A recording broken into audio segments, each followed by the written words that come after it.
Hello everyone. Once again, welcome back to our online platform RNCC Nursing Online Coaching and Online Test Series. तो आज का जो अपना session रहेगा वो टारगेट रहेगा आपके अपकमिंग एग्जाम्स जैसे आरआरबी से रिलेटेड अपन एमसीक्यूज देखेंगे यहाँ पे, केजीएमयू से आरएमएल से रिलेटेड हम यहाँ पे एमसीक्यू सोल्व करेंगे, जो कि मोस्ट प्रोबेबिलिटी रहेगी कि हाँ ऐसे एमसीक्यूज आपको एग्जाम में देखने को मिलेंगे। जो हम प्रीवियस ईयर के पेपर हमने देखे हैं कि वहाँ पे कैसे आपको एमसीक्यूज पूछ जाते हैं, वैसे ही उसी प्रकार के एमसीक्यूज हम यहाँ पे सोल्व करेंगे। ठीक है, तो स्टार्ट करते हैं आज के अपने सेशन को। बने रहिएगा एंड तक ताकि कुछ इंपॉर्टेंट एमसीक्यू जो है आप सभी के लिए जो हमने प्रोवाइड कर रहे हैं वो आप सभी को मिले। तो फर्स्ट एमसीक्यू है अपना,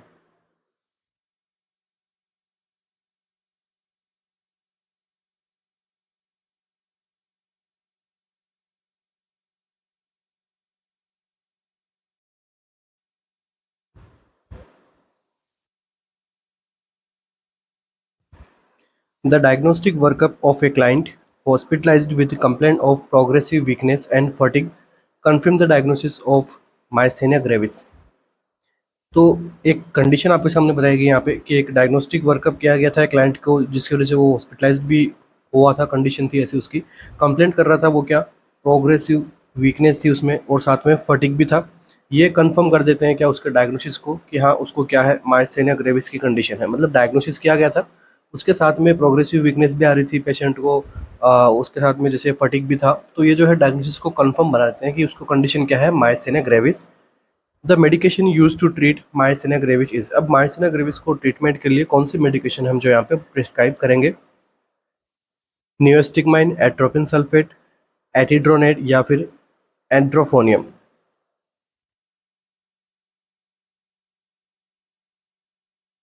क्या आंसर करेक्ट रहेगा माइस्थेनिया ग्रेविस के लिए?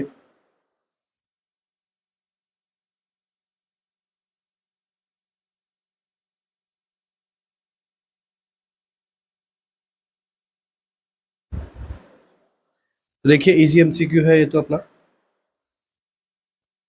तो देखिए होती क्या है कंडीशन माइस्थेनिया ग्रेविस। तो देखिए ये एक प्रकार से कैसी कंडीशन होती है, तो ये एक प्रकार से ऑटो इम्यून डिसऑर्डर है।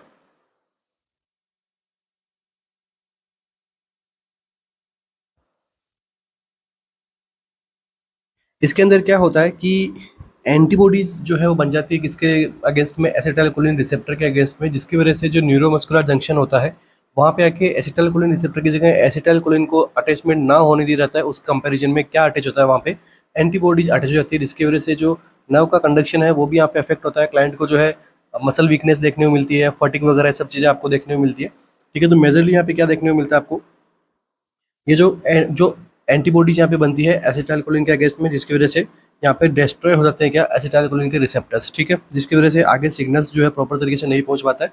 चलिए, तो ये हो गया आपका ऑटो इम्यून डिसऑर्डर है। अब इस कंडीशन में क्या होगा,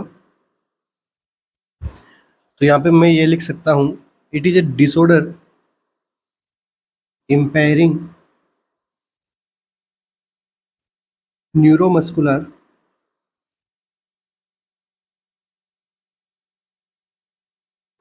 ट्रांसमिशन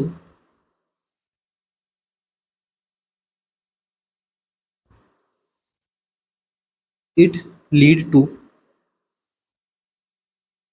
मसल फटिगेबिलिटी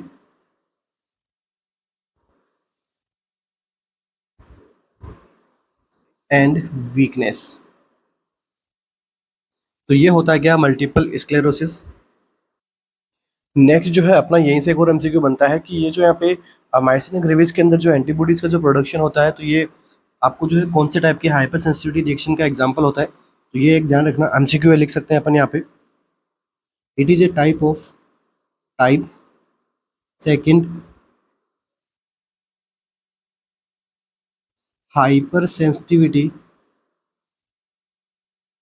रिएक्शन। ठीक है, इसमें क्या होता है, type second hyper sensitivity reactions आपको देखने को मिलती है। मतलब क्या कि इसके अंदर क्या होता है कि जो बीटा सेल होती है आपकी बॉडी के अंदर, बीटा सेल क्या करती है, प्रोड्यूस करती है एंटीबॉडीज को, किसके अगेंस्ट में, against post synaptic nicotinic acetylcholine receptor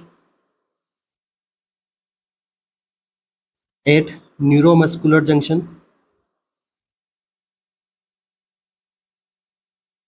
तो एंटीबॉडीज की वजह से यहाँ पे एक हाइपर सेंसिटिव रिएक्शन आपको देखने को मिलती है। तो ये कौन सी टाइप की है? टाइप 2। ठीक है, अब इसकी वजह से जो एंटीबॉडीज बन रही है, ठीक है, फॉर एग्जांपल ये यहाँ पे आपका प्री सिनेप्टिक और ये वाला जो रीजन है वो है पोस्ट सिनेप्टिक, और यहाँ पे आगे क्या होने, एसिटाइल कोलिन आके अटैच होने, ताकि जो है नर्व का कंडक्शन आसानी से हो सके। ठीक है, अब यहाँ पे आके क्या अटैच हो जाएंगे, इन एसिटाइलकोलिन के रिसेप्टर की जगह पे आके क्या हो जाएंगे, आपके एंटीबॉडीज आपके आगे अटैच हो जाएगी, जो एसिटाइलकोलिन को यहाँ पे अटैचमेंट के लिए जगह नहीं मिलेगी, जिसकी वजह से नर्व का जो कंडक्शन है वो यहाँ पे जो है पेशेंट को जो मसल की क्या मिलेगी, फटिकेबिलिटी मिलेगी। ठीक है, वीकनेस मिलेगी, प्रोग्रेसिव, जितना ज़्यादा मसल यूज लेगा उतना ज़्यादा उसके अंदर जो है वीकनेस आएगी। ठीक है, इस प्रकार के आपको साइन सिम्टम्स यहाँ पे कॉमनली देखने को मिलते हैं। तो इसको ट्रीट करने के लिए हम यहाँ पे क्या प्रोवाइड करेंगे, ये आपसे जो है बेसिकली पूछा गया। साइन सिम्टम की अगर मैं बात करूँ यहाँ पे, तो सिंपल साइन सिम्टम है जो एग्जाम में बार बार पूछे जाते हैं। तो देखो साइन एंड सिम्टम, तो देखो टोसिस देखने को मिलता है, मतलब यहाँ पे आई ड्रॉप देखने को मिलती है, diplopia, dysphagia, dyspnoea, respiratory failure भी यहाँ पे आपको देखने को मिल सकता है, डिफिकल्टी रहती है ब्रीथिंग के अंदर। तो ये सब कंडीशन आपको देखने को मिलती है। इसके अलावा अगर क्राइसिस हो गया, अगर कंडीशन को यहाँ पे माइसिनिया ग्रेविस का क्राइसिस आपको देखने को मिल गया, तो इस कंडीशन में नर्सिंग प्रायोरिटी आपकी क्या रहती है, एयरवे प्रोटेक्शन।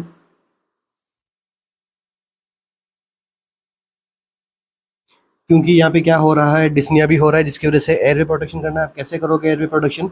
बेड साइड आपको क्या करना है, इंटूबेशन, इंटूबेशन सेट को यहाँ पे जो है प्रिपेयर करके रखना है हमें। ठीक है, तो इसके अलावा और आप यहाँ पे जो क्राइसिस से प्रिवेंशन करने के लिए क्या कर सकते हो, उसको स्ट्रेस फ्री रखेंगे, सन एक्सपोजर उसको नहीं करवाएंगे कि उसकी बॉडी के अंदर किसी प्रकार का इन्फेक्शन वगैरह नहीं होगा। ठीक, तो माइसिना जैसे थायराइड के अंदर भी यहाँ पे क्राइसिस देखने को मिलता है, थायराइड ग्लैंड से रिलेटेड, तो वैसे ही यहाँ पे माइसिना ग्रेविस के अंदर भी जो है क्राइसिस आपको देखने को मिल सकता है। डायग्नोसिस करने के लिए कौन सा टेस्ट आपके पास में होता है, तो ध्यान रखना टेंसिलॉन टेस्ट हम करते हैं। तो जब ये हम यहाँ पे ड्रग देंगे एंड्रोफोनियम, तो उसके जो सिम्टम्स है वो यहाँ पे इंप्रूव देखने को मिलते हैं अपने को। ओके, तो इसको एंड्रोफोनियम टेस्ट भी कहते हैं, टेंसिलॉन टेस्ट भी इसको हम यहाँ पे कहते हैं। इसके ट्रीटमेंट के अंदर हम जो ड्रग काम में लेते हैं वो देखो, राइट आंसर आपका जो रहेगा वो रहेगा ऑप्शन नंबर ए। ठीक है, नियोस्टिगमाइन जो हम यहाँ पे क्या करेंगे, प्रीफर यहाँ पे जो है यूज में दिया जाएगा। नेक्स्ट देखिए ऑप्शन नंबर बी क्या है, एट्रोपिन सल्फेट। एट्रोपिन सल्फेट क्या करेगा, जो नियोस्टिगमाइन जो हम ड्रग दे रहे हैं इसके इफेक्ट को क्या कर देगा, यहाँ पे रिवर्स कर देगा। ठीक है, तो इसके लिए यहाँ पे एट्रोपिन सल्फेट हम यहाँ पे काम में नहीं लेंगे, क्योंकि रिवर्स हो गया तो मतलब माइसेना ग्रेविस की कंडीशन वापस आ जाएगी। एट्रोपिन सल्फेट इस कंडीशन में आपको नहीं देना है। नेक्स्ट देखिए ऑप्शन नंबर सी, एटिड्रोनेट, इस ड्रग को जो यहाँ पे हम ट्रीटमेंट में काम में नहीं लेते हैं। नेक्स्ट देखिए एंड्रोफोनियम, जो कि यहाँ पे टेस्ट किया रहता है डायग्नोसिस करने के लिए माइसेना ग्रेविस को, तो यहाँ पे ये भी जो ड्रग है इसको ट्रीटमेंट के अंदर काम में नहीं ले सकते हैं, डायग्नोसिस करने के लिए इसको काम में लिया जा सकता है। तो यहाँ पे राइट आंसर क्या रहेगा, option number A, नियोस्टिगमाइन। Next MCQ,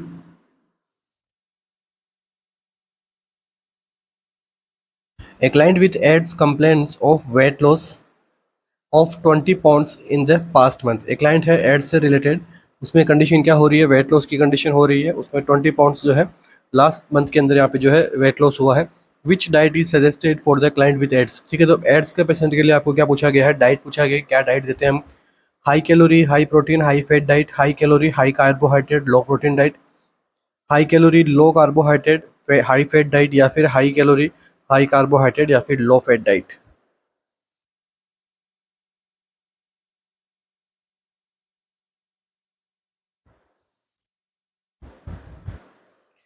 क्या डाइट जो हम यहाँ पे प्रीफर करेंगे, एक एड्स का पेशेंट है।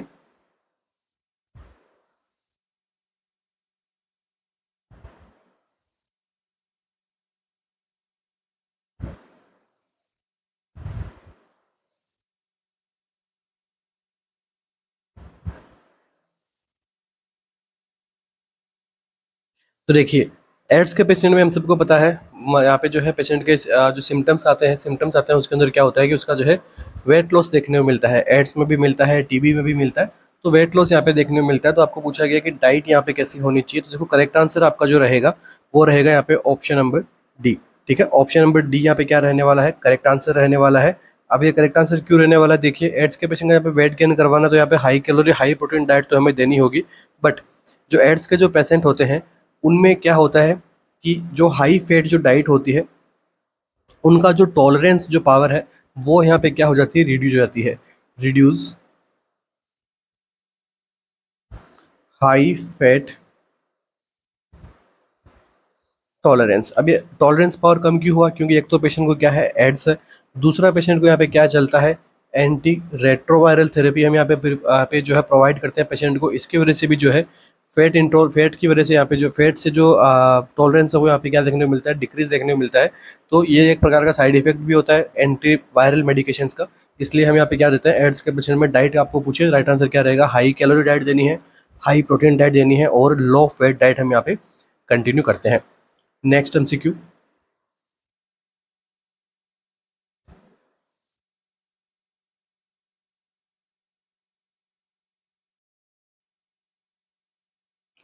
The nurse is caring for a 4-year-old with cerebral palsy. Nurse एक केयर कर रही है, एक 4-year-old बच्चा है, उसको कंडीशन क्या है, cerebral palsy है।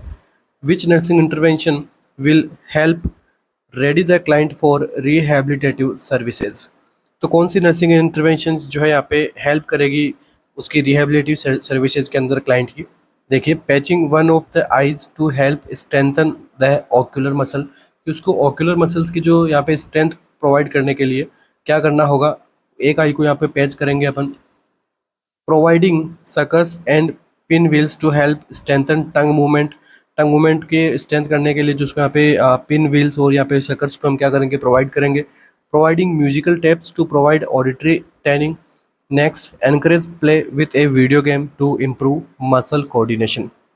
ठीक है, सेरेब्रल पाल्सी का बेसिकली पूछा गया आपको कि सेरेब्रल पाल्सी के अंदर उसकी जो रिहैबिलिटेटिव सर्विसेज है वहाँ पे कैसे किस प्रकार से हेल्प किया जा सकता है इस बच्चे में।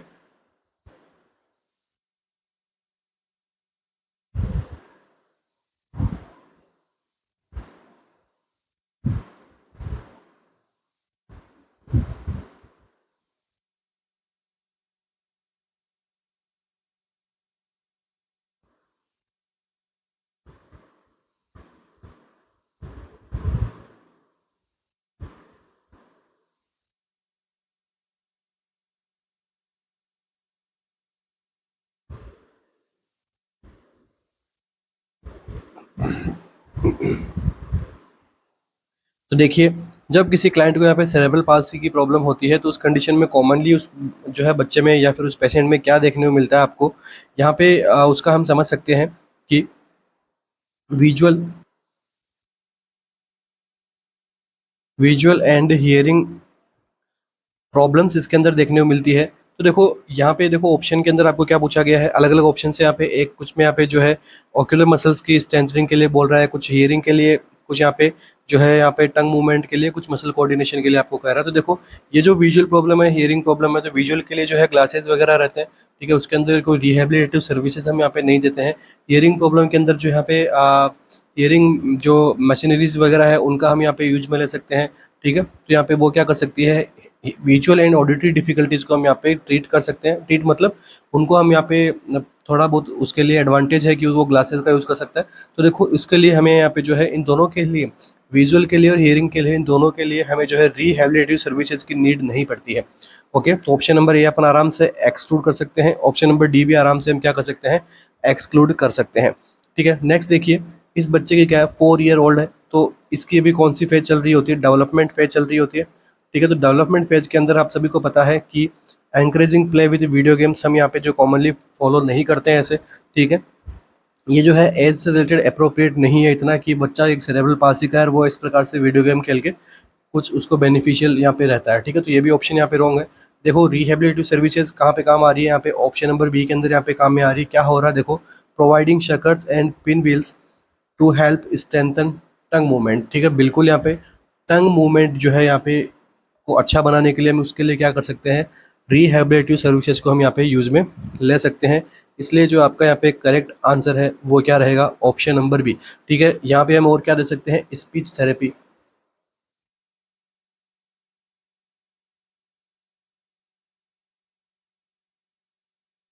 ठीक है, स्पीच थेरेपी हम यहाँ पे प्रोवाइड करवा सकते हैं। तो स्पीच थेरेपी के अंदर यहाँ पे एक्टिविटीज़ उसको करनी होती है, जिसके अंदर उसको सिखाया जाता है कैसे आपको जो है टंग कंट्रोल करना है यहाँ पे। तो राइट आंसर क्या रहेगा? Option number B. बाकी की जो कॉमन प्रॉब्लम्स होती है विजुअल से, हियरिंग से, उनके लिए जो है ग्लासेस वगैरह, हियरिंग एड्स वगैरह उपलब्ध है, तो वो उनका हम यहाँ पे यूज में लेते हैं, ना कि रिहेबिलिटिव सर्विसेज। रिहेबिलिटिव सर्विस किसके लिए काम में लेते हैं? ऑप्शन नंबर बी के लिए।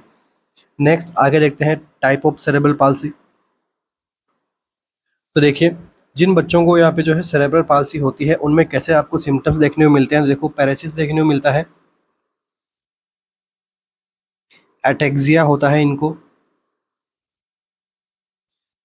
इसके अलावा मोटर इनका जो डेवलपमेंट है वो डिले होता है,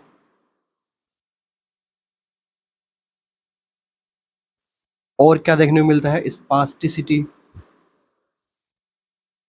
एंड फाइनली क्या मिलता है कि ये जो कॉमनली कब देखने को मिलती है? यंग एज के अंदर ये कॉमन देखने को मिलती है। ठीक है, अगर प्रॉब्लम होती है तो आपको यंग एज से ही जो है सिम्टम्स वगैरह आपको डेवलप हो सकते हैं। इसके अलावा और आपको क्या देखने को मिलता है?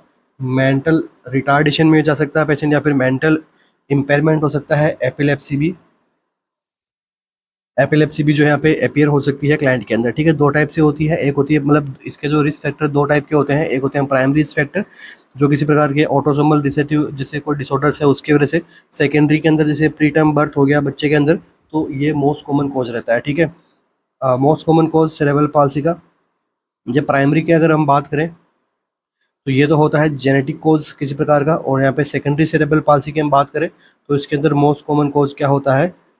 Pre term delivery. Pre term delivery is the most common cause for the secondary causes के अंदर आता है। जिसके वजह से और क्या आ सकता है?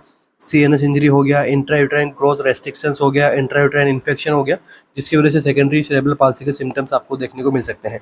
अब देखते हैं type of cerebral palsy. Important है, सीधा एमसीक्यू बन सकता है यहाँ से अपने पास।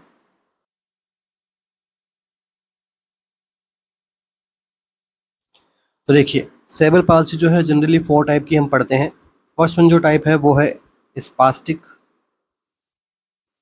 Spastic cerebral palsy. Spastic cerebral palsy के सिम्टम्स की अगर हम बात करें, तो सिम्टम्स इसके अंदर क्या देखने को मिलता है? हाइपरटोनिया। और क्या देखने को मिलता है आपको? स्पास्टिसिटी। नेक्स्ट यहाँ से जो एमसीक्यू बन सकता है सेकंड, कि इसके अंदर भी यहाँ पे जो है लीजन बनता है ब्रेन के अंदर। तो लीजन का लोकेशन क्या है? लीजन का लोकेशन कहाँ पे होता है? तो अपर मोटर न्यूरॉन। ठीक है, तो लीजन का लोकेशन लोकेशन कहाँ पे होता है? अपर मोटर न्यूरॉन के अंदर क्या होगा? लीजन होगा। Important MCQ. सेकंड टाइप की जो पाल्सी होती है वो होती है अटैक्सिक। अटैक्सिक के साइन सिम्टम की बात करें तो hypotonia, poor coordination in movements,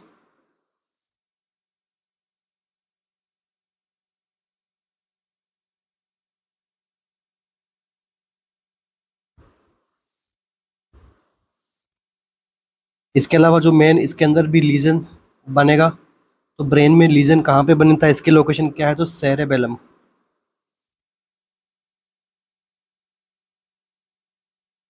next जो थर्ड टाइप की पाल्सी होती है वो है एथेनॉइड। एथेनॉइड के अंदर साइन सिम्टम क्या आपको देखने को मिलता है? तो देखो, डिस्टोनिया, कोरिया। ठीक है, इस प्रकार के साइन सिम्टम्स आपको देखने को मिलेंगे।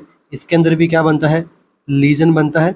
लीजन की लोकेशन कहाँ पे रहती है? तो बेसल गैंग्लिया में।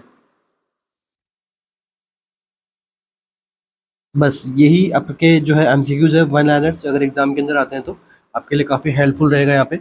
देखिए, इसके बाद में जो फोर्थ वन टाइप की होती है वो है मिक्स टाइप। इनमें इनमें से सभी ऑप्शन यहाँ पे मिक्स में भी यहाँ पे सिम्टम्स आ सकते हैं इन सबके, जैसे स्पास्टिसिटी और अटैक्सिक मिक्स में हो गया, तो दो जगह आपको लीजन देखने को मिलेंगे।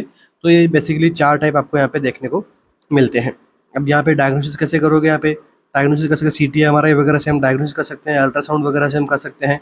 इसके अलावा जैसे न्यूरोलॉजिकल एग्जामिनेशन करेंगे, सारे सिम्टम्स उसके अंदर पेशेंट के अंदर रहेंगे। ठीक है, तो इसके अलावा जैसे एमसीक्यू बन सकता है वो बन सकता है मेडिकेशन से, कि हम यहाँ पे इस कंडीशन में क्या हम यहाँ पे मेडिकेशन प्रोवाइड करवा सकते हैं। तो देखिए, मेडिकेशंस प्रोवाइड करवाने के लिए क्या करना है? एक तो देखो, मसल रिलैक्सेंट हम यहाँ पे दे सकते हैं, और साथ में एंजाइटी को डिक्रीज करने के लिए भी हम यहाँ पे प्रोवाइड कर सकते हैं। तो देखो, फर्स्ट वन जो है बेंजोडाइजिपिन्स। सेकंड हम यहाँ पे और क्या दे सकते हैं, एंटी कन्वल्जेंट।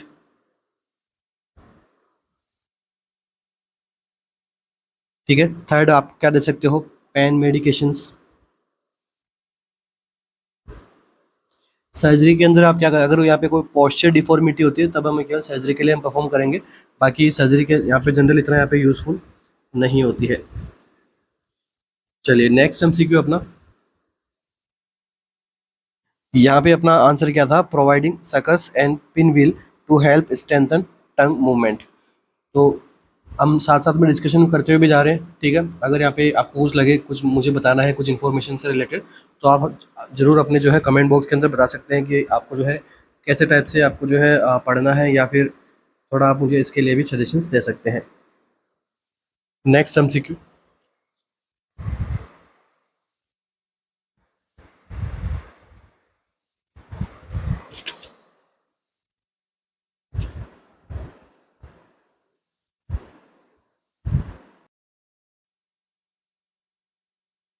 तो इसी के साथ ही आगे बढ़ने से पहले आप सभी के लिए एक छोटी सी इन्फॉर्मेशन, अपनी आरएनसीसी के ऑफिशियल ऐप के ऊपर जो है अपने करंट टेस्ट अभी जो रनिंग है लास्ट कुछ टाइम से, जिसमें क्या RRB nursing exam special test series जो है कंटिन्यू लॉन्च की हुई है, काफ़ी सारे बच्चों ने एनरोल किया है। अच्छा जो है उनको यहाँ पे फीडबैक भी काफ़ी अच्छे मिल रहे हैं कि हाँ एग्जाम ओरिएंटेड अपनी जो है टेस्ट सीरीज हम यहाँ पे बना रहे हैं, ठीक है। तो ये क्या है, RRB nursing exam special test series है, जिसके अंदर यहाँ पे 80 मॉडल टेस्ट पेपर आपको मिलेंगे, प्लस 40 प्लस जो है आपको सब्जेक्ट एंड टॉपिक बेस्ड आपको यहाँ पे एमसीक्यूज देखने को मिलेंगे। ये जो है एग्जाम से पहले पहले तक आपका जो टेस्ट सीरीज हमने यहाँ पे शुरू किया हुआ है, ठीक है, काफ़ी इंपॉर्टेंट आपके लिए रहेगा। एग्जाम ओरिएंटेड टेस्ट सीरीज हमने बनाई है, टू द पॉइंट, जिस प्रकार का पेपर आरआरबी का रहता है वैसा ही हमने टेस्ट बनाया है यहाँ पे, ठीक है। जो यहाँ पे नॉन नर्सिंग सब्जेक्ट वगैरह वो सब हमने इसके अंदर इंक्लूड किया है, तो बेटर प्रिपरेशन के लिए, बेटर आपको सेल्फ एनालिसिस करने के लिए ये टेस्ट सीरीज जो है आपके लिए काफ़ी इंपॉर्टेंट रहने वाली है। इन टेस्ट सीरीज के रिगार्डिंग किसी प्रकार की कोई क्वेरी चाहिए तो आप हमारे सपोर्टिव नंबर पे कॉल और मैसेज कर सकते हैं, 24/7 आपको जो है यहाँ पे रिप्लाई किया जाएगा। इसके अलावा आरआरबी स्पेशल क्रैश कोर्स भी जो है हमने लॉन्च किया हुआ है, जिसके अंदर आपको टोटल 120 स्पेशल टेस्ट सीरीज आपको देखने को मिलेंगी, ठीक है। वो एक अलग से क्रैश कोर्स है अपना, वहाँ पे ऐप के अंदर आपको ये सब चीज़ें देखने को मिलेगी। तो ऐप जो है हमारा प्ले स्टोर पे और आईओएस के लिए दोनों के लिए उपलब्ध है। और नेक्स्ट नॉसेट के लिए जो प्रिपरेशन कर रहे हैं उनके लिए काफ़ी इंपॉर्टेंट हमने यहाँ पे टेस्ट सीरीज कंटिन्यू की हुई है टॉपिक वाइज, ठीक है।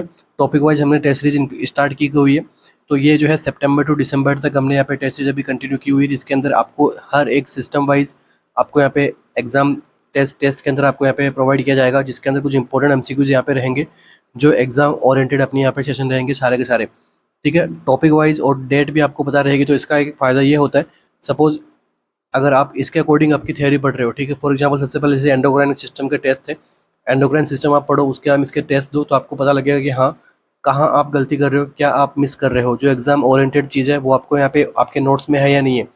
तो इसके काफ़ी सारे बेनिफिट मिलते हुए आए हैं और आपको भी मिलेंगे, अगर आप इसके बारे में भी कुछ यहाँ पे इसको समझ रहे हो टेस्ट सीरीज के लिए।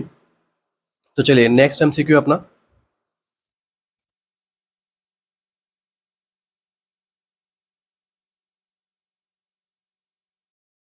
a client is admitted with a diagnosis of duodenal ulcer. Common complaint of the clients with A duodenal ulcer is, ठीक है, एक क्लाइंट है जो एडमिट है, उसका डायग्नोसिस क्या है, ड्यूडेनल अल्सर उसका डायग्नोसिस है। तो कॉमन कंप्लेंट आपको पूछी है ड्यूडेनल अल्सर से related. Epigastric pain that is relieved by eating, weight loss हो रहा है, epigastric pain is more worsen after eating, या फिर वॉमिटिंग आफ्टर ईटिंग। क्या आंसर रहेगा ड्यूडेनल अल्सर में?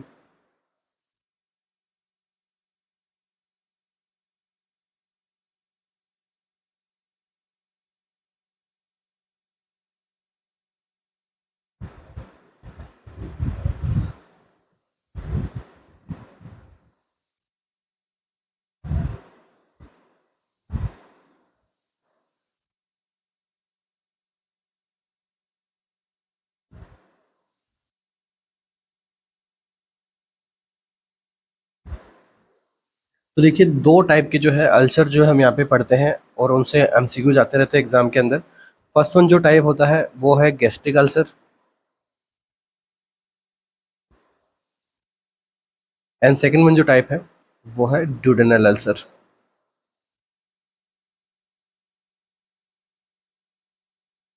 ठीक है, अब देखिए जो गैस्ट्रिक अल्सर होता है उसमें पेन कब होता है, सबसे पहले तो डिफरेंशिएशन हम यहीं से करते हैं। पेन जो है गैस्ट्रिक अल्सर में कब देखने को मिलता है, आफ्टर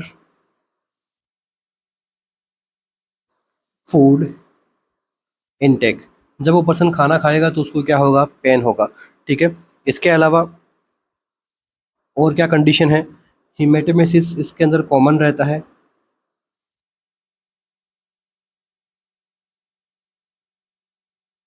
नेक्स्ट, वेट लॉस होता है क्लाइंट का यहाँ पे,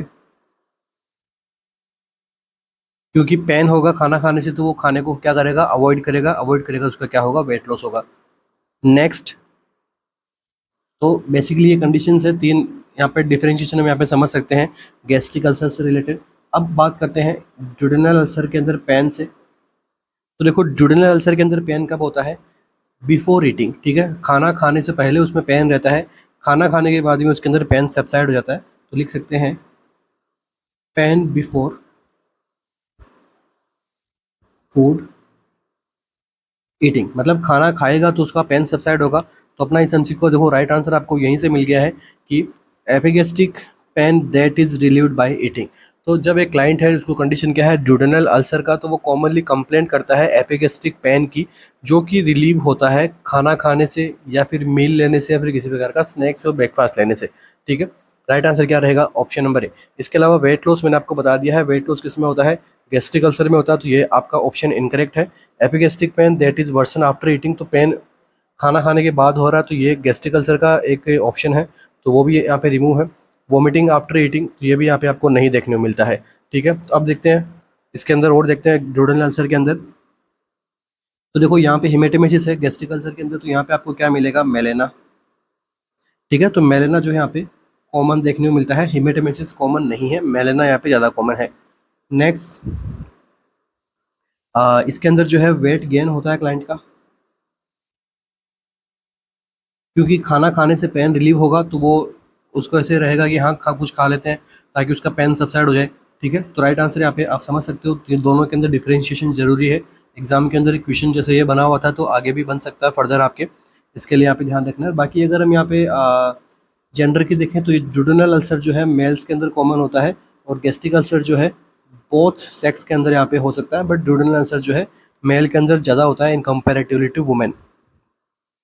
next MCQ,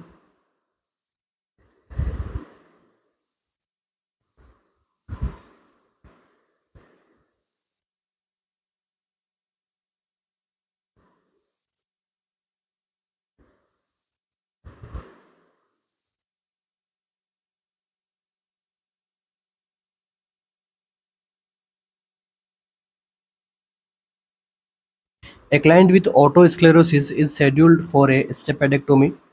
Which finding suggest a complication involving the seventh cranial nerve? तो देखो यहाँ पे क्या है, ऑटोस्क्लेरोसिस की कंडीशन है, उसमें क्या कर रहे हैं, स्टेपेडेक्टोमी कर रहे हैं। तो कौन सी फाइंडिंग सजेस्ट करती है कॉम्प्लिकेशन से रिलेटेड, कि वहाँ पर क्या हो गया है, सेवंथ क्रेनियल नर्व का इन्वॉल्वमेंट हो गया है। डिमिनिश हियरिंग, हियरिंग इंपेयरमेंट होगी इसकी वजह से। Sensation of the fullness in the ear, ear के अंदर फुलनेस का सेंसेशन फील होगा। Inability to move the tongue side to side, या फिर चेंजेस इन फेशियल सेंसेशन, या फिर किसी प्रकार के फेशियल सेंसेशन के अंदर चेंजेस आएंगे यहाँ पे।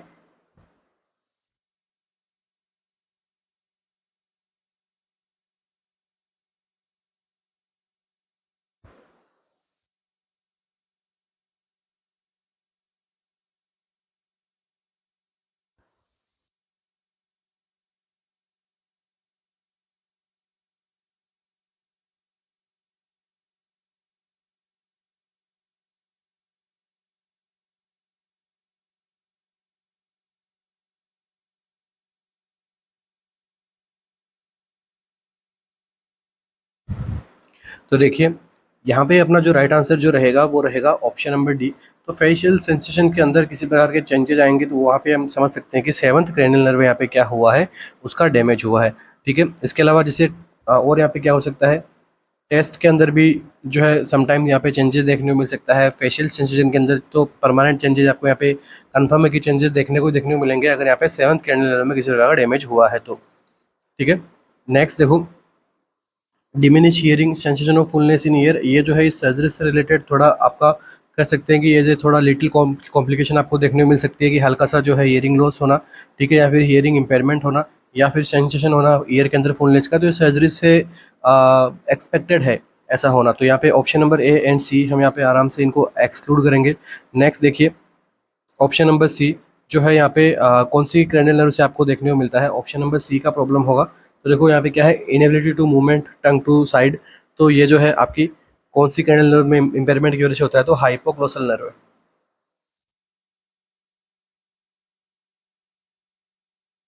ठीक है, देखो एक तो नर्व सबको पता होनी चाहिए, प्लस ये क्या काम करती है वो भी इनको पता होना चाहिए, मतलब मेजर इनका रोल कहाँ पे होता है, ये सब चीज़ें हमें ध्यान में रखना है।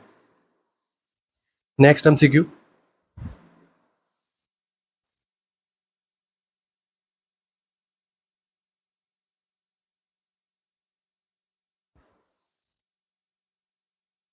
a client with diabetic insipidus is receiving DDAVP, desmopressin acetate, which lab finding indicate that the medication is having its intended effect। तो कौन सी लेबोरेटरी फाइंडिंग है जो ये इंडिकेट करती है कि मेडिकेशन के जो है इंटेंडेड इफेक्ट आपको देखने को मिल रहा है?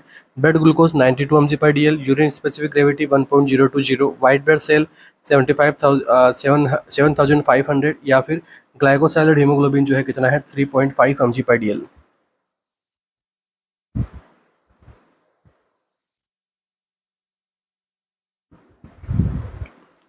क्या आंसर रहेगा अपना यहाँ पे?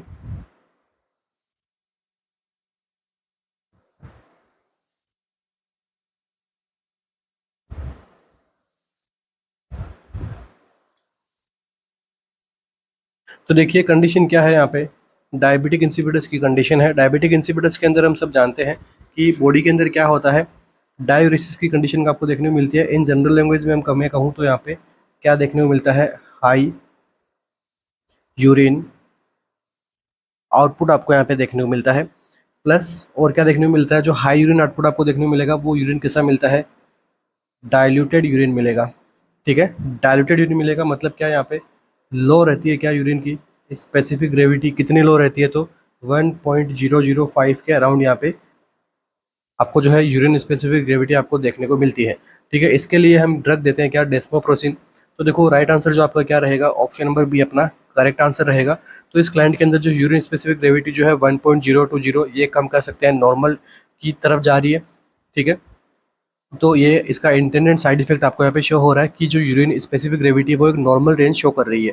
ठीक है, नेक्स्ट देखिए, blood glucose 92 mg per dl and glycosylated haemoglobin B जो है, ये जो कंडीशन है, ये दोनों ही कंडीशन आप इसके अंदर देखते हो डायबिटिक मेलिटस के अंदर हम इन सबको यहाँ पे पढ़ते हैं, ना कि डायबिटिक इंसिपिडस के अंदर। तो इन दोनों को हम आराम से एक्सक्लूड कर सकते हैं। इसके अलावा देखो ऑप्शन नंबर सी क्या है, वाइट ब्लड सेल काउंट, तो ये भी यहाँ पे विद इन नॉर्मल लिमिट के अंदर है, तो ये भी यहाँ पे आपका ऑप्शन रॉन्ग रहेगा। तो मेन आपको क्या पूछा गया है, DDAVP के बारे में, डेस्मोप्रोसिन एसिडेट के बारे में पूछा गया है, तो इसका मेन फंक्शन क्या होता है।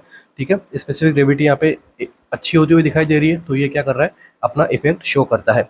ठीक है, अब देखो यहाँ पे हाई अमाउंट के अंदर जो है यूरिन बाहर जा रहा है, डाइल्यूटेड यूरिन बाहर जा रही है, तो इसकी वजह से क्या देखने को मिल रहा है, देखो लो स्पेसिफिक ग्रेविटी तो यहाँ पे कम देखने को मिल रही है, मगर हाइपर ऑस्मोलैरिटी आपको देखने को मिल रही है क्लाइंट में। और क्या कंडीशन हो रही है यहाँ पे,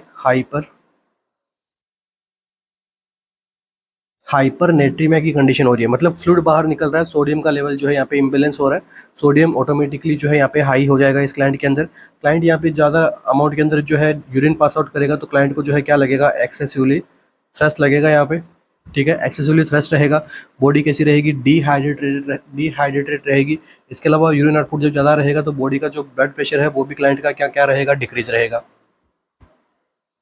तो इसके लिए हम क्या करते हैं, यहाँ पे जो काम में लेते हैं वो है डेस्मोप्रोसिन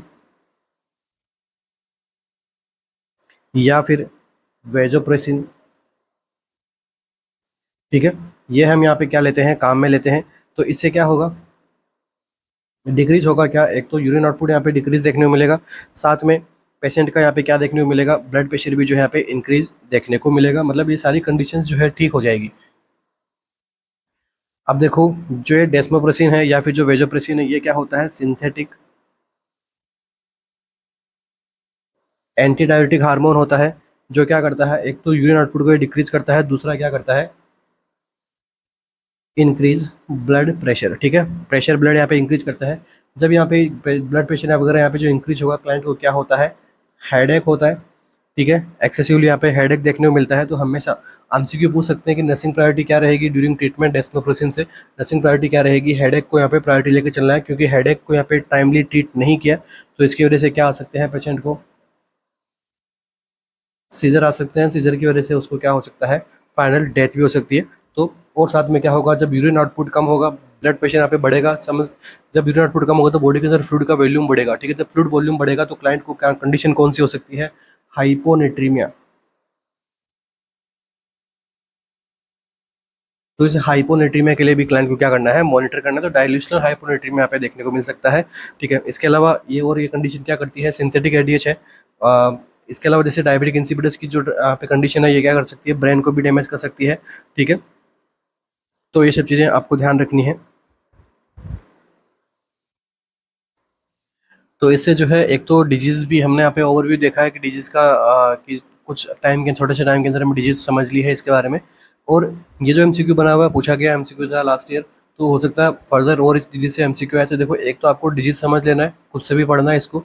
इसके अलावा जो है आपको जिसके डेस्मोप्रोसिन से रिलेटेड भी एमसीक्यू पूछ सकते हैं कि एक यहाँ पे डेस्मोप्रोसिन प्रिस्क्राइब किया गया तो नर्सिंग रोल क्या रहेगा, या फिर डिस्चार्ज टीचिंग क्या देनी है। तो डिस्चार्ज टीचिंग में आप दे सकते हो कि क्लाइंट को क्या यहाँ पे हेडेक हो सकता है, नॉर्मल कंडीशन है बट उसको यहाँ पे ज़्यादा नहीं बढ़ने देना है। ब्लड प्रेशर को आपको क्या करते रहना है, मॉनिटर करते रहना है। ये जो कंडीशन है ट्रीट करती है किसके सिंड्रोम को, इन ये जो आपका डायबिटिक इंसिपिडस के सिम्टम्स के यहाँ पे ट्रीट करेगी। तो सिम्टम्स जो हमने यहाँ पे कुछ कुछ हमने यहाँ पे देख लिए हैं।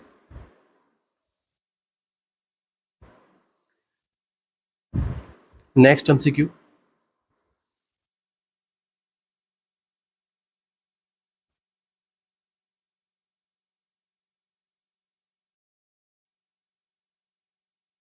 The physician has ordered a serum aminophylline level for a client with a chronic obstructive lung disease। Physician ने यहाँ पे ऑर्डर किया है क्या, सीरम अमाइलोफाइलिन लेवल एक क्लाइंट के लिए, उसको क्या हो रहा था, क्रोनिक ऑब्स्ट्रक्टिव लंग डिजीज थी।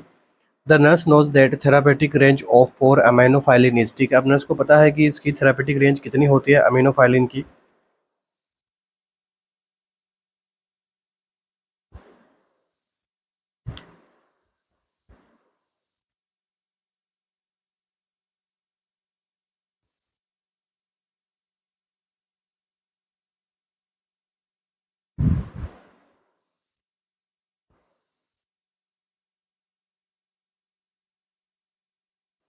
क्या आंसर रहेगा, देखो इजी एमसीक्यू है, थेरापेटिक रेंज आपको पूछी गई है। राइट आंसर जो रहेगा वो रहेगा ऑप्शन नंबर डी, ठीक है। 10 to 20 माइक्रोग्राम पर ml क्या रहती है इसकी थेरापेटिक रेंज रहती है। बाकी रेस्ट ऑफ द ऑप्शन यहाँ पे क्या रहेंगे, इनकरेक्ट रहेंगे। अब देखिए बाकी अमीनोफाइलिन का जो है रोल तो आपको बता ही दिया है, क्रोनिक ऑब्स्ट्रक्टिव लंग डिजीज के अंदर आपको देखने को मिलता है। तो मैकेनिज्म एक्शन की अगर मैं बात करूं तो ये क्या करती है, स्मूथ मसल रिलैक्सेशन करवाती है। ये क्या करवाती है, स्मूथ मसल रिलैक्सेशन का मतलब क्या हो गया, Bronco dilation,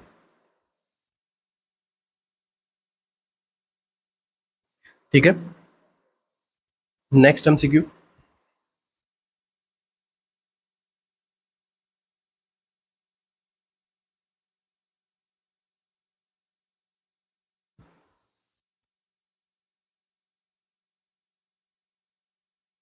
the nurse is teaching the mother of a child with cystic fibrosis how to do chest percussion.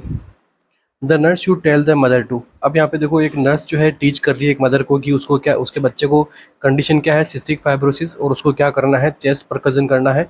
The nurse should tell the mother to, ठीक है। अब जो नर्स है वो मदर को क्या बताएगी यहाँ पे, क्या आंसर रहेगा, कैसे करना है यहाँ पे, use the heel of her hand during percussion, कि उसको हील का यूज लेना है।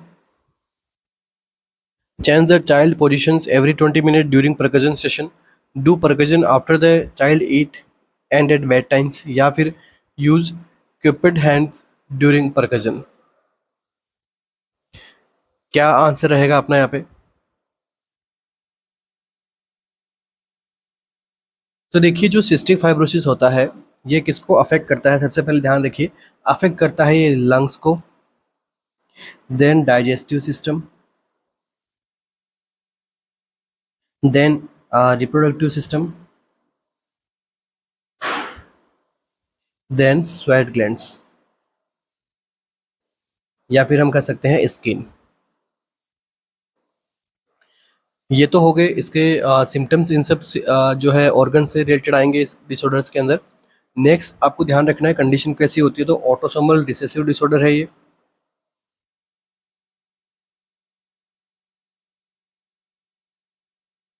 ठीक है, ऑटोसोमल रिसेसिव डिसऑर्डर है, तो जेनेटिक कंडीशन है ये। नेक्स्ट आपको ध्यान देनी है कि कौन से जीन का म्यूटेशन होता है यहाँ पे।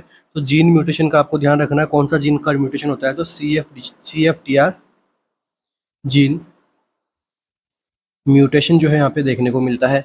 अब ये CFTR जीन है क्या, कहाँ पे लोकेटेड होता है, तो एक क्रोमोसोम होता है नंबर 7। ठीक है, तो इसकी आर्म पे क्या होता है, लोकेटेड होता है। तो इस जीन के अंदर म्यूटेशन होगा, डिफेक्ट होगा, जिसकी वजह से सिस्टिक फाइब्रोसिस की कंडीशन जो है देखने को मिल सकती है। ठीक है, क्या होता है CFTR, तो cystic fibrosis transmembrane conductance regulator. ठीक है, ये इसका क्या होता है, फुल फॉर्म होता है। तो जेनेटिक इफेक्ट है, तो यहाँ पे क्या होता है, इम्पेयर्ड सोडियम क्लोराइड ट्रांसपोर्ट के अंदर यहाँ पे प्रॉब्लम देखने को मिलेगी आपको। एपिथेलियल सेल सरफेस यहाँ पे जो है प्रॉब्लम देखने को मिलेगी। थिक टेनेसिस सिक्रेशंस आपको देखने को मिलेंगे। ठीक है, तो क्लासिकल ट्रायड की अगर हम बात करें सिम्टम्स के अंदर, तो एक तो आपको क्या देखने को मिलेगा, increase sweat chloride level.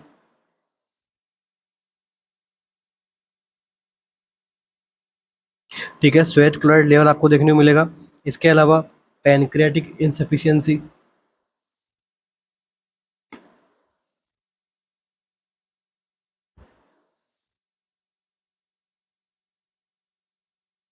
And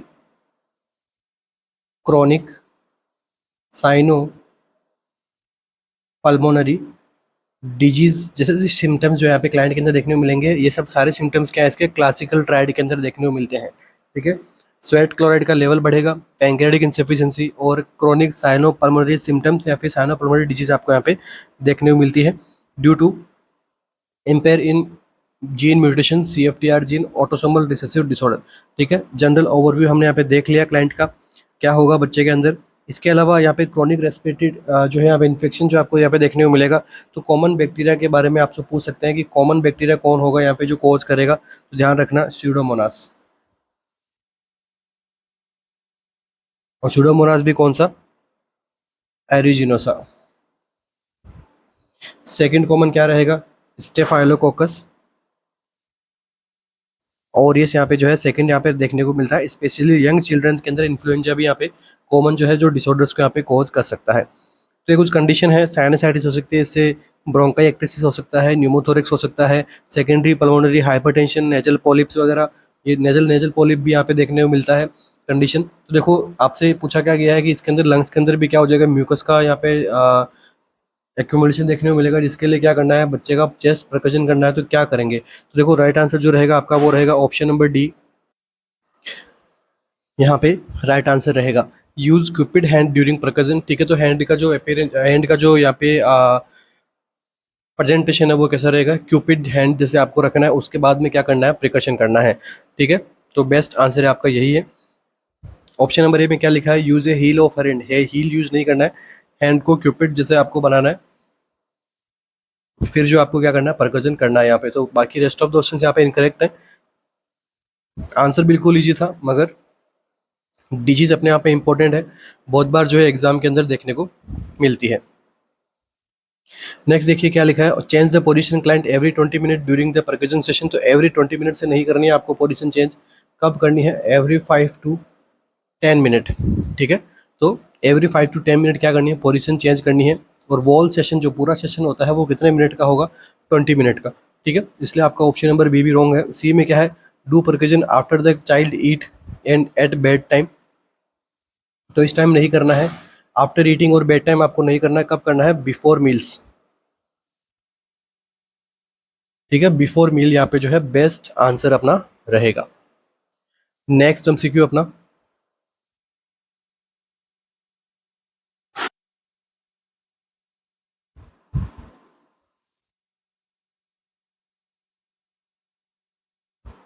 A child with schizophrenia is receiving depot injection of Haldol decanoate, ठीक है क्या इसमें हेलोपेरिडोल डेकोटेनेट का इंजेक्शन है। The client should be told to return for his next injection in, ठीक है। अब आपको पूछा गया कि डोज जो है कितने टाइम से यहाँ पे देनी है, 1 वीक, 2 वीक, 4 वीक या फिर 6 वीक से।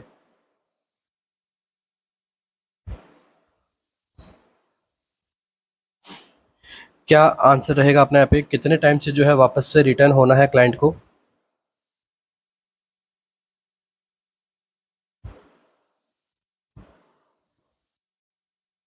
तो देखिए, सिजोफ्रेनिया की केस के अंदर हम क्या यूज लेते हैं, हेलोपेरिडोल का यहाँ पे यूज में लेते हैं इंजेक्शन का, ठीक है। अच्छा रिजल्ट है, फर्स्ट जनरेशन आपकी ड्रग है ये, ठीक है। सेकंड जनरेशन ये, first generation typical antipsychotic category का ये ड्रग रहती है।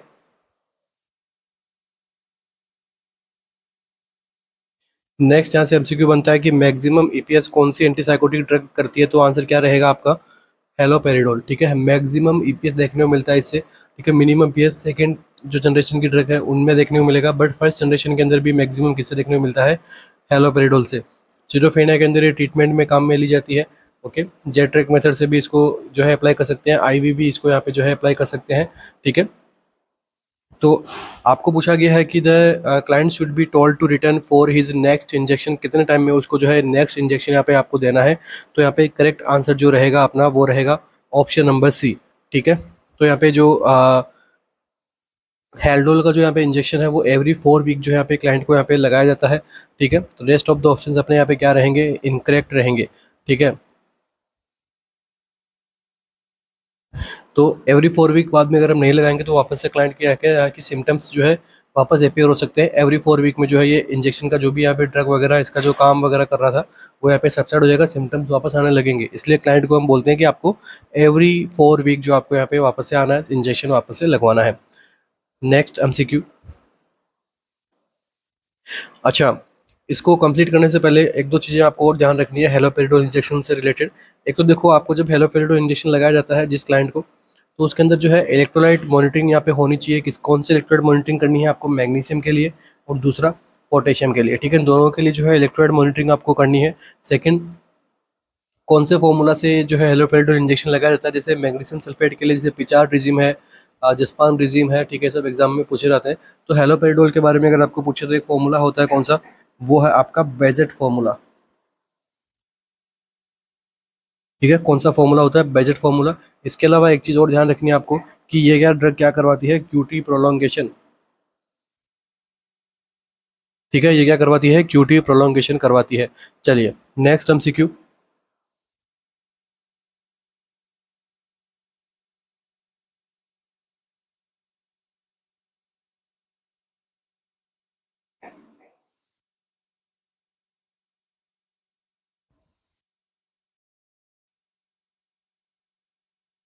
The physician is preparing to remove a central line, the nurse should tell the client to. अब फिजिशियन क्या कर रहा है, प्रिपेयर कर रहा है, सेंट्रल लाइन रिमूव करने के लिए खुद प्रिपेयर हो रहा है या फिर क्लाइंट को प्रिपेयर कर रहा है। The nurse should tell the client to, अब यहाँ पे नर्स जो है क्लाइंट को क्या बताएगी कि आपको क्या करना है। Breathe normally, take slow deep breaths, take a deep breath and hold it, या फिर breathe as quickly as possible. तो क्या यहाँ पे नर्स सजेस्ट करेगी क्लाइंट के लिए, देखो सेंट्रल लाइन यहाँ पे रिमूव करना है। तो जब सेंट्रल लाइन को रिमूव करते हैं तो कौन सा मेन्यूवर हम परफॉर्म करते हैं, ध्यान रखना, वाल्सलवा मेन्यूवर।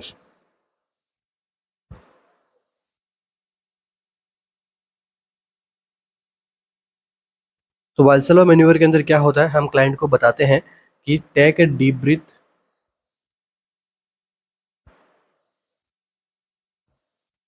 And hold it, right answer option number C. तो जब सेंट्रल लाइन को रिमूव कर रहे होते हैं तो ये क्या इंक्रीज करेगा, ठीक है। ऐसा करने से क्या होगा, इट इंक्रीज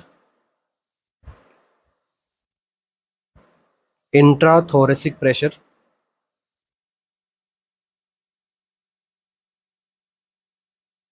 ठीक है। ये क्या इंक्रीज करेगा, इंट्राथोरेसिक प्रेशर को इंक्रीज करेगा, ठीक है। और एयर एम्बुलेंस को भी ये क्या करता है, बनने से प्रिवेंट करता है, ठीक है। तो बाकी रेस्ट ऑफ द ऑप्शंस क्या रहेंगे आपके, इनकरेक्ट रहेंगे। तो सेंट्रल को रिमूव करने के लिए कौन सा मेन्यूवर परफॉर्म किया जाएगा, वाल्सलवा मेन्यूवर परफॉर्म किया जाएगा। Next MCQ.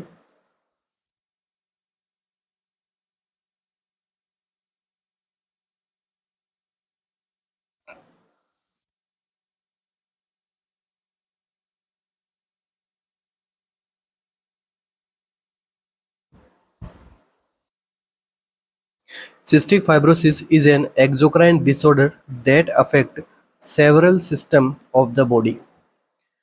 अभी हमने इसके बारे में बात भी की थी. The earliest sign associated with a diagnosis of cystic fibrosis. अब आपसे पूछा है अर्लीस्ट साइन बता दीजिए जो सिस्टिक फाइब्रोसिस से एसोसिएटेड हो.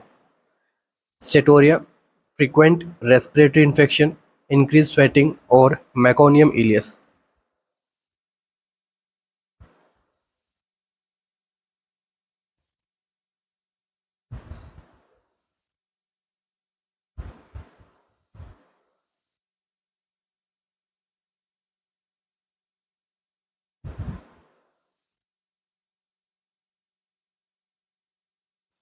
क्या आंसर करेक्ट रहेगा? देखो अर्लीस्ट साइन का पूछा है आपसे, correct answer option number D.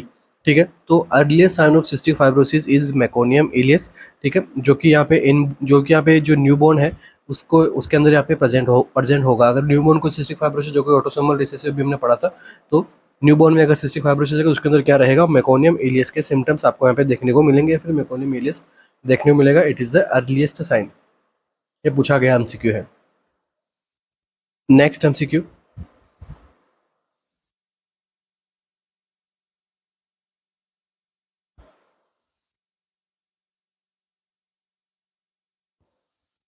The nurse is caring for a client following a re-implantation of the thumb and index finger. Nurse care कर रही है क्लाइंट को जिसमें क्या किया गया है? री इम्प्लांटेशन किया गया है थंब का और इंडेक्स फिंगर का.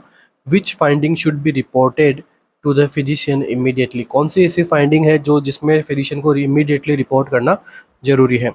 Temperature of 100 degree Fahrenheit, coolness and dislocation of the digits, complaints of pain या फिर डिफिकल्टी मूविंग द डिजिट्स.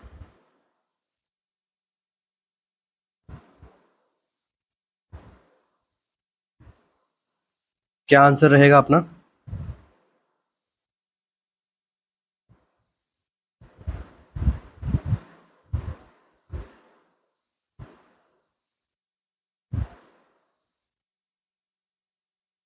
तो यहाँ पे करेक्ट आंसर जो रहेगा वो रहेगा ऑप्शन नंबर बी. कूलनेस हो और डिसकलरेशन जो हो डिजिट्स का, ये क्या इंडिकेट करता है? सर्कुलेशन कॉम्प्रोमाइज्ड होना. ठीक है, या फिर डिक्रीज सर्कुलेशन को यहाँ पे ये सजेस्ट करता है. ठीक है, जिसके हमें क्या करना होगा? इमीडिएटली जो है हेल्थ केयर प्रोवाइडर को जो है रिपोर्ट करना होगा. ठीक है, तो राइट आंसर क्या रहेगा? Option number A. बाकी के ऑप्शंस क्या है? इनकरेक्ट है. ठीक है, टेम्परेचर को भी हमें क्या करना है? मॉनिटर करना है. ठीक है, साथ में जो है अगर टेम्परेचर अगर बढ़ा हुआ है एक्सेसिवली तो समझ सकते हैं कि वहाँ पे क्या है? इन्फेक्शन वगैरह है. ठीक है, तो बाकी रेस्ट ऑफ द ऑप्शंस अपने क्या रहेंगे? प्रायोरिटी वाइज अपना आंसर क्या रहेगा? Coolness and discolouration of the digits. बाकी देखिए ये जो क्लाइंट है इसके अंदर क्या चल रहा होगा? फॉर श्योर इसके अंदर हम एंटीबायोटिक्स वगैरह प्रोवाइड कर रहे होंगे क्लाइंट को. तो वो क्या करेगा? इन्फेक्शन से फाइट करेगा. इन्फेक्शन होगा तो टेम्परेचर जो यहाँ पे सीवियरली राइज आपको देखने को मिलेगा, जैसे हाई ग्रेड फीवर वगैरह हो सकता है. तो मॉनिटर आपको जरूर करना है, बट जब हम यहाँ पे एंटीबायोटिक्स दे रहे होते हैं तब टेम्परेचर इतना अपना प्रायोरिटी पे नहीं आएगा. राइट आंसर क्या जाएगा? कूलनेस, डिस्कलरेशन जो कि सर्कुलेशन यहाँ पे अफेक्ट हो रहा है, तो वो आपका जो है करेक्ट आंसर रहेगा. Next MCQ.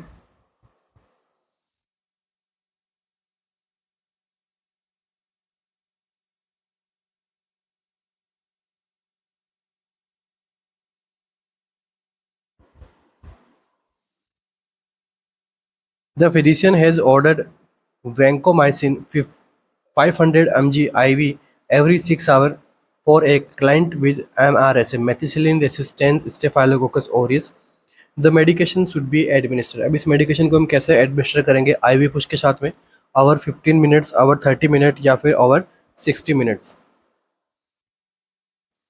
तो कैसे हैं जो हम इस ड्रग को प्रोवाइड करेंगे क्लाइंट में? वैंकोमाइसिन से रिलेटेड आपको पूछा गया है.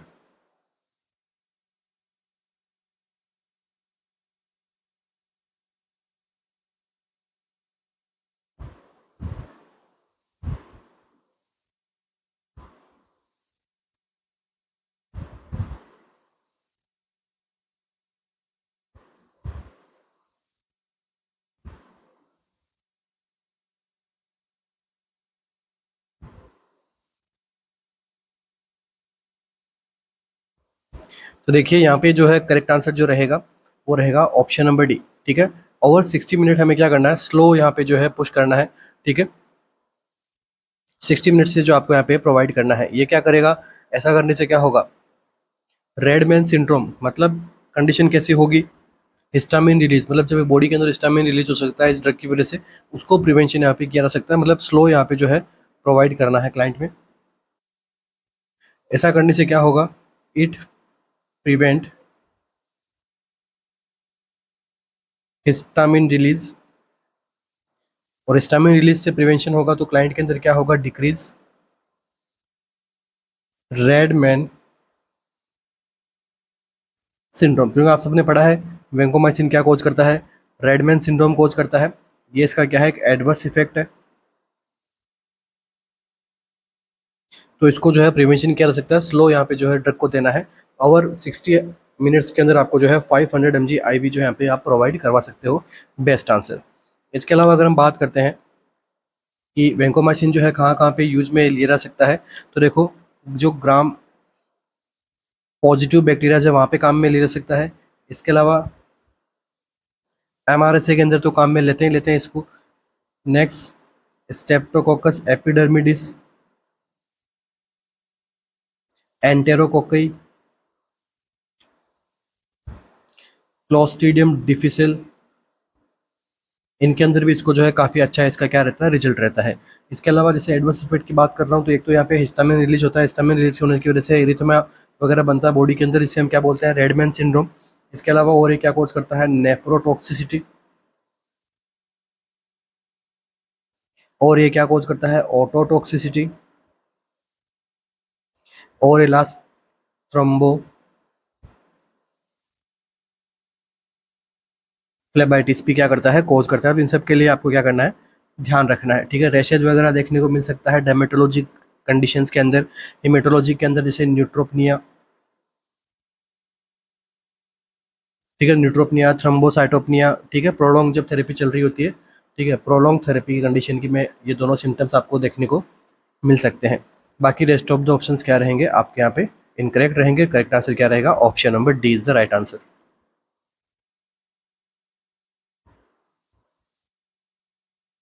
Next MCQ,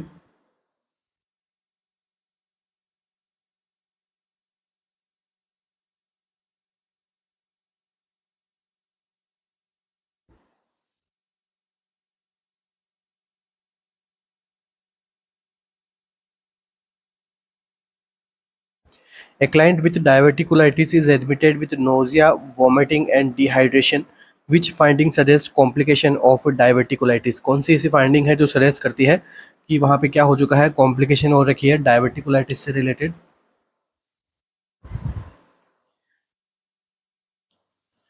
pen in the left lower quadrant, broad like abdomen, low grade fever, या फिर एब्डोमिनल डिस्टेंशन। तो डायवर्टिकुलाइटिस की आपको पूछा है कॉम्प्लिकेशन, साइन सिम्टम्स क्या मिल रहे हैं, नोजिया, वोमिटिंग, डिहाइड्रेशन, पेन हो सकता है लेफ्ट लोअर क्वाड्रेंट के अंदर। ठीक है, कॉम्प्लिकेशन आपको पूछी गई है।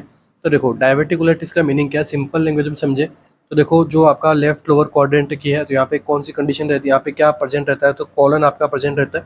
तो कॉलन के अंदर क्या बनता है, एक पाउच लाइक स्ट्रक्चर बनती है जिसको हम क्या बोलते हैं, डायवर्टिकुला। ठीक है, अब ये पाउच लाइक यहाँ पे जो है मेनी पाउच हो जाए, ठीक है, एक से ज़्यादा हो जाए, इस कंडीशन को हम क्या बोलते हैं, डायवर्टिकुलोसिस। और ये जो पाउच बन रहे हैं इनके अंदर क्या हो जाए, इन्फ्लामेशन हो जाए, इस कंडीशन को हम क्या बोलते हैं, डायवर्टिकुलाइटिस। ठीक है, तीनों यहाँ पे मीनिंग समझ गए अपन। ठीक है, अब यहाँ पे इन्फ्लामेशन होगा तब नोजिया, वोमिटिंग, डिहाइड्रेशन वगैरह आपको यहाँ पे कॉमनली देखने को मिल सकता है। तो अब देखो कौन सी कॉम्प्लिकेशन यहाँ पे कॉमन है जिसके अंदर आपको जो है डायवर्टिकुलाइटिस की वजह से कौन सी कॉम्प्लिकेशन आपको देखने को मिल सकती है, इन साइन में से देखो राइट आंसर क्या रहेगा, ऑप्शन नंबर बी। तो कॉम्प्लिकेशन के रूप में हमें क्या देखने को मिलता है, peritonitis. Peritonitis is the most common complication of diverticulitis. तो इससे क्या होगा, ब्रॉड लाइक एब्डोमन देखने को मिलेगा, जो कि यहाँ पे साइन सिम्टम हम समझ सकते हैं किसका, पेरिटोनाइटिस का। बाकी pen in the lower quadrant, low grade fever, abdomen distension यहाँ पे कॉमन फीचर्स हैं, तो ये कॉम्प्लिकेशन नहीं है। करेक्ट आंसर क्या रहेगा, option number B is the right answer.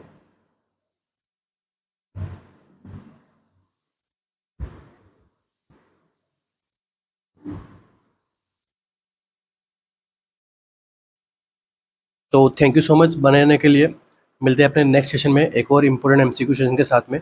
तब तक आपको एक बार वापस से रिमाइंड दिलाना चाहूँगा अपने टेस्ट सीरीज से रिलेटेड। ठीक है, आरआरबी के लिए इंपॉर्टेंट टेस्ट सीरीज कंटिन्यू की गई है, आरएमएल और केजीएमयू के लिए भी इंपॉर्टेंट अपने सेशंस यहाँ पे आपको देखने को मिलेंगे टेस्ट सीरीज के रूप में।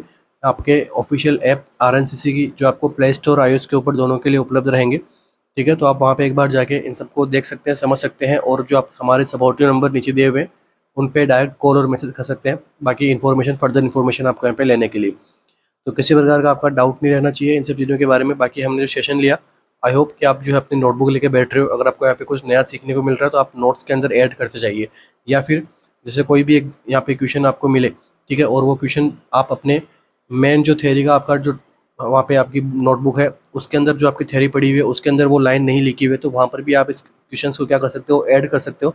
क्योंकि मैं जो आपको यहाँ पे पढ़ा रहा हूँ सारे के सारा आपका एग्जाम ओरिएंटेड सेशन ले रहा हूँ। यहाँ पे एक भी सिंगल एमसीक्यू ऐसा नहीं है कि जो मुझे ना लगे कि वो इम्पोर्टेंट है और मैं आपको यहाँ पे पढ़ा रहा हूँ। ठीक है, सारे के सारे कोशिश मेरी ये रहती है कि सारे एग्जाम ओरिएंटेड सेशन ही, सारे एग्जाम ओरिएंटेड क्वेश्चन से मैं आपको यहाँ पे कराऊँ। क्योंकि आपका जो ये घंटा है वो मेरे लिए भी उतना ही इंपॉर्टेंट है जितना आपके लिए इंपॉर्टेंट है। ठीक है, तो बेस्ट टू बेस्ट देने की कोशिश करता हूँ मैं यहाँ पे। तो अगर आपको सेशन अच्छा लगा हो तो लाइक शेयर एंड सब्सक्राइब करके जरूर जाइएगा। थैंक यू सो मच बने रहने के लिए। मिलते हैं अपने नेक्स्ट सेशन में। Thank you.